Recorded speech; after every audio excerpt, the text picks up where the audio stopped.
My name is Bob Beckley. I work for the U.S. Forest Service. I'm currently working at the Missoula Technology and Development Center. I started working for the Forest Service in 1975 on the Nez Perce National Forest. I got started as a forest technician. Primarily at that time it was you did fire, you did timber stand improvements, you did recreation.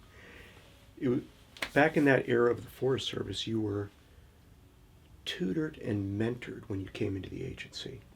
So it wasn't you were just hired to do one job.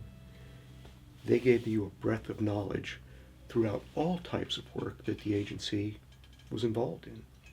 So you would fight fire when there was a fire. You would do other work when you weren't fighting fire. It was a wonderful way to work.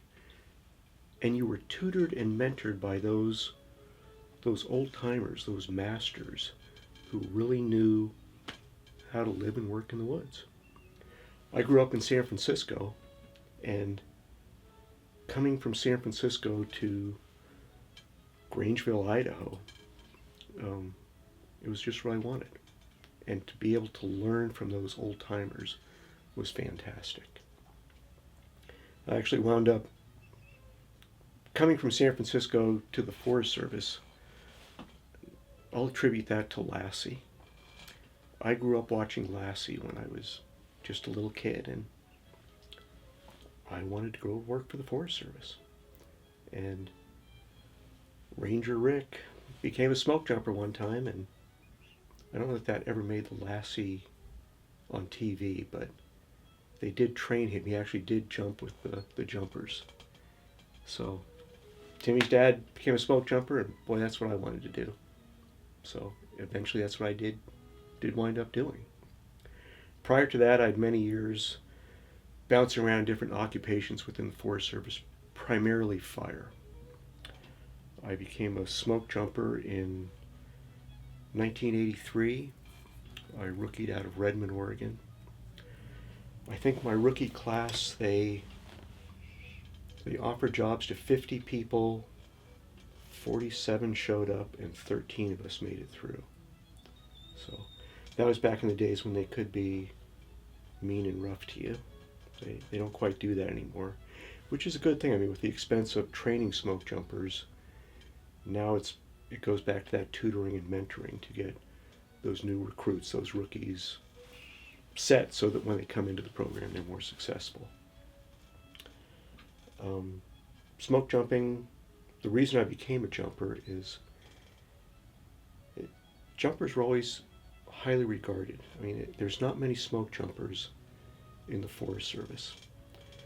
We're just wrapping up the 75th anniversary of smoke jumping, and talking to some of those old timers, so 75 years of smoke jumping, and there's only been about 6,000 smoke jumpers throughout the history of the program. It's not very many.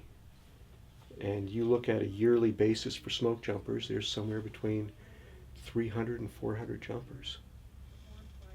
If I was going to be a firefighter, I wanted to be the best. I wanted to reach that pinnacle. And that's what jumpers were to me. That's what I strove to do. But once I got into the smoke jumper program and made it through rookie training, it became much more. Fighting fire is a hard occupation. And I just looked at smoke jumping as being the best of the firefighters, but I always just equated it to fighting fire. Smoke jumping is true family. It is, when you become a smoke jumper, you join a very select brotherhood, sisterhood. The camaraderie is over the top. It is family of the closest being. It's been over 30 years since I jumped, 30 years since I've jumped, and those smoke jumpers that I know and those that I met at the 75th reunion, they're family, and they are my closest friends. Outside of my wife and my sons and my blood family, they're everything to me. It's a wonderful way to live and make work fun, make work enjoyable, and to really test yourself.